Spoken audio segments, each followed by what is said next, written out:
Well, depends on the metric you use. Homicides declined again for third year in a row. We're now back about 25% down from the peak in 2011. So that's a good indicator. In terms of other types of serious crimes, the indicators are not that positive. Reported kidnapping went up again, so did reported extortion. And it's likely that given the very high number of unreported crimes that is only the tip of the iceberg. The big cloud over 2014 is the so-called Iguala massacre. Happened in September 26 when 43 students were kidnapped and most likely killed by a drug gang in complicity with local authorities in the southwestern state of Guerrero. So that is a case that has mobilized Mexican opinion as pretty much no other case, no other recent case.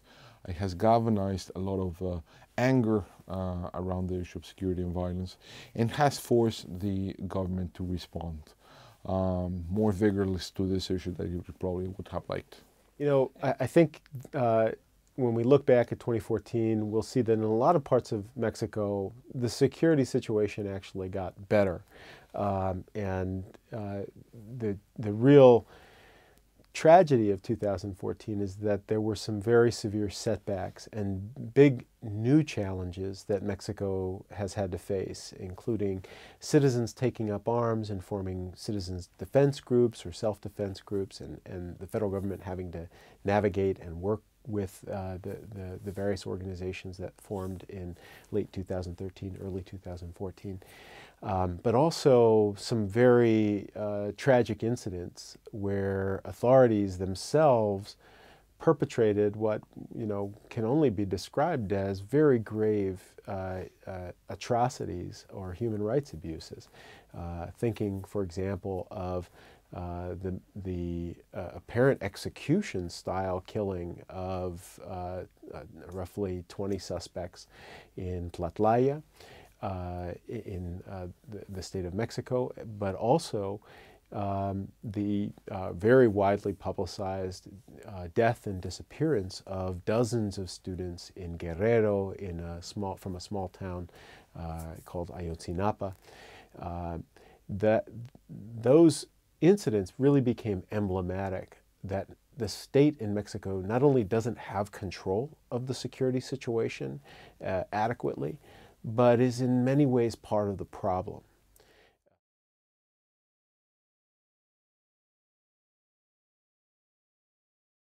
Unfortunately for the Peña Nieto administration, really from the very beginning, it has been at a disadvantage in terms of public opinion.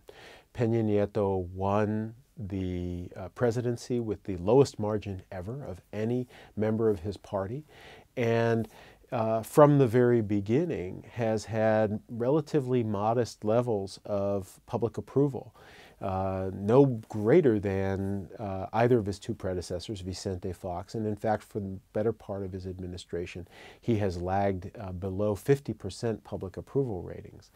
The recent security setbacks and tragedies that we've seen in Mexico, I think, have caused those who were already predisposed to dislike this administration to feel even more vehemently that things are not going the way that they would like on the security front. And for some who were just angry about other things, energy reform or education reform, it became an opportunity to pile on and really become quite critical of the political, not just the Peña Nieto administration, but the entire political establishment.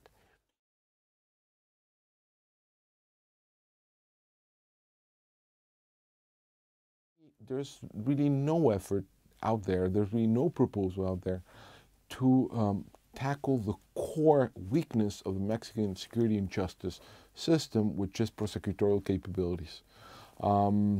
The Attorney General's offices at the state level are really corrupt and really ineffective. And the ongoing reform of the criminal justice system has not really tackled that part of the system. This was the reform was approved, the criminal justice reform was approved in 2008. It was deliberately, they deliberately omitted that part of the process to make it politically palatable. It would have required a number of major legal and constitutional surgery to tackle that. They decided not to do it at that point. And since then, there hasn't really been a focus on that. And the dynamics of the system is that are such that whenever under the new rules of the criminal justice system, which are oral adversarial in a way that would be recognized in the U.S. Compared to the old Britain inquisitorial system, whenever someone that seems guilty walks because of stronger evidentiary standards or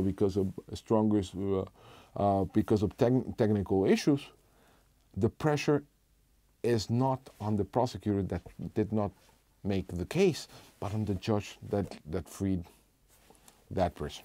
So there is no real political traction right now for reform of what I would argue is a crucial piece of the puzzle. Mexico has an accountability gap that is really pervasive throughout government and society and the private sector. The very concept or word accountability is difficult to translate directly. There are a number of words that people use in Mexico that sort of suggest responsibility or turning over your accounts to show what you've done. But the actual concept that you will be held to account, whether you're a murderer or a politician or a businessman or a lawyer, is something that is not adequately ingrained in Mexican life. And it sounds like a terrible caricature of Mexico, but I think there are many Mexicans who would agree that impunity, the opposite of accountability, is far too pervasive, and if not predominant, in Mexico in many different arenas.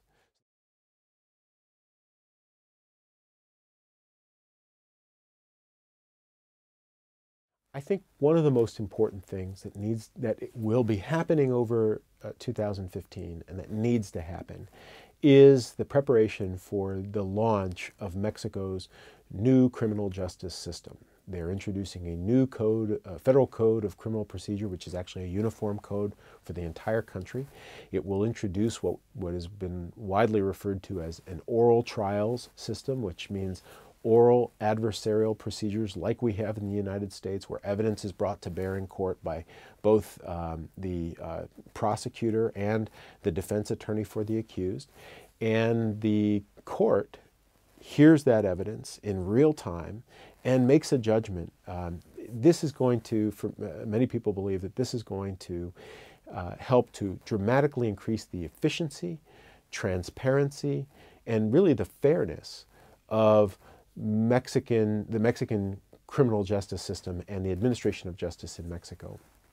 And the thing is, it presents significant challenges for young lawyers and particularly older lawyers who are now having to adapt to this new system and bootstrap themselves to get ready to implement. So we're seeing, for example, the U.S. government and the Mexican government working together to fund training programs for lawyers in Mexico. We also, I would argue, need to be thinking about how we're going to get police ready to play a role in this new system, because they're going to be called into court, and their actions are going to be questioned and evaluated by defense attorneys who are saying, you know, did you stop the car? Did you follow proper procedure? The bar for law enforcement will go up as Mexico begins to institute these new, essentially, due process reforms. And that's a good thing. That will effectively introduce accountability mechanisms and an expectation that police do their job through professional law enforcement, and that prosecutors do proper investigations if they're going to get a conviction. So I think the new system comes into effect in 2016, but 2015 is going to be the big push to really reform the administration of justice in Mexico. And I think the Peña Nieto administration has a lot riding on this reform and will be working very hard to achieve its success in the coming year. I mean, in terms of the statistics, the data, I would keep looking at homicides. I have the nagging suspicion that the decline we have seen over the past 3 years will start to flatten out this year. There are already some indications over the past few months that that might be the case. That is one area. Secondly, whether we see other high-profile incidents such as Iguala, where not only do we have a massacre of people, but whether it's a massacre of people where you see the involvement of the authorities. I would actually look very carefully at what happens in June. We have midterm elections in Mexico this year, and we have local elections in 17 states. So that is always tends to be a breeding ground for high-profile violence. It creates an environment for high-profile violence. It creates an environment where criminal gangs try to intimidate candidates or even try to attack candidates. So I would look at how peaceful or unpeaceful the electoral process is. And finally, I would look at the ongoing legislative debate on police reform and police reform, and on the nagging question of federalism and the responsibility of local governments in public safety. There are a number of bills in Congress that are being discussed right now, but I would keep the eye on that process.